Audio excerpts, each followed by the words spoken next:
How to hide photos in Google Photos. Hey everyone, welcome back to the channel. In this video I will guide you on how you can hide photos in Google Photos, so make sure to watch the video till the end.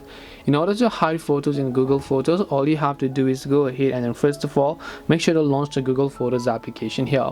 And once you launch the Google Photos app, you're going to be able to see this type of interface where what you basically need to do is you want to simply make sure to long press on a photo that you might want to hide. So let's just long press on the photos that I want to hide. Then after that, scroll and then just look for the option called move to locked folder. You'll find this option here. Tap on move to locked folder.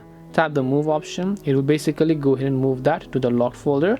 Now if you want to find that locked folder, you can just tap your profile icon and then go to photo settings, and then you can just try going to the library and so on. Go to utilities tab, and then you should be able to find locked folder here. And now you can go ahead and then open up your locked folder in this case. This way you can go ahead and basically hide photos in Google Photos. Hope this video was very helpful. If you have any questions, feel free to leave them down. Thank you for watching and see you soon in the next video.